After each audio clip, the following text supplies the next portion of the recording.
এই বিএনপি গাড্ডায় পড়বে না, তো পাশে বাড়ির মোকলেস পড়বে। বিএনপি মনে করেছে যে সবকিছু আগের মতো থাকবে, শুধু যায় রাষ্ট্র ক্ষমতায় বসবে, তারা ধপাস করিয়া ক্ষমতায় বসে রাষ্ট্রযন্ত্র দিয়ে গুন্ডামি থামাবে, আর সবকিছু ঠিক থাকবে, পুরা ফ্যাসিস্ট কাঠামো ঠিক থাকবে, শুধু ক্ষমতায় থাকা লোকগুলা বদলাবে।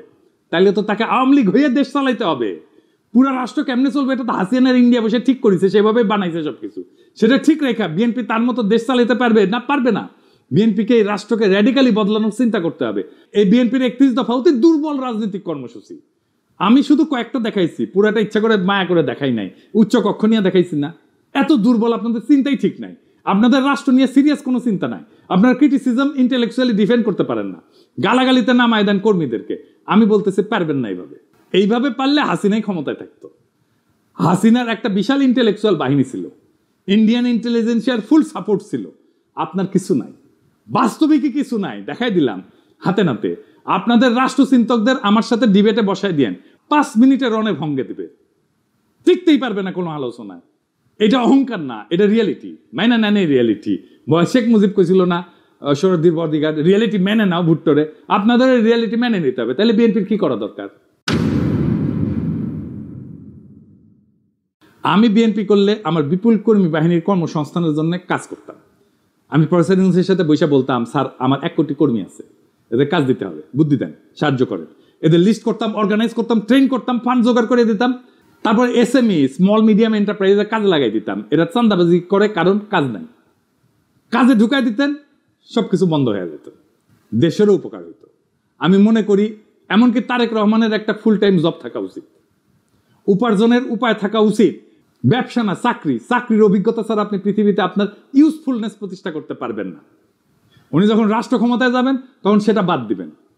মানুষ যদি দেখে উনি কিছু করেন না, তাহলে রাজনীতি করেন, তাহলে মনে হবে যে আমিও রাজনীতি করব, কিছুই করব না। এবং মানুষ কি মনে করে আসলে আপনাদেরকে, পলিটিশিয়ানদেরকে মনে করে আপনারা চান্দা দিয়ে চলেন। এটা আমার কথা না, একদম জনগণের কথা। আমি দেখাই দিতেছি, শুনেন, দেখেন কি বলে। একটাও কাম করে খায়, চাঁদা উড়ে খায়। ছোট নেতা তারা চাঁদা উড়ায়, বড় নেতা মালিক হয়ে যায়। সব নেতা চলে 7-8 টাকা দিয়া। কোন নেতা কাম করে কইতে হবে যে আমি কাম করি না ভাই? সব নেতারা খায় 7-8 টাকা। 7-8 টাকা খাইয়া সব নেতার সংসার চলে। আর বাচ্চা কাছে পড়ালেখা করে 7-8 টাকা দিয়া। ওরা সংসারের মধ্যে মার্কেট করে, টাকা পয়সা দিয়ে মার্কেট করে, যে পানিটা কিনে খায় 7-8 টাকা দিয়া। 7-8 টাকা ছাড়া সংসার চলে না। ওরা চিকিৎসা করতে যায় বাইরে বিদেশে চিকিৎসা করতে যায় 7-8 টাকা দিয়া। আপনি খোঁজ নিয়ে দেখেন, যত বড় নেতা হোক এই 7-8 টাকা খাইয়া নেতামি করে।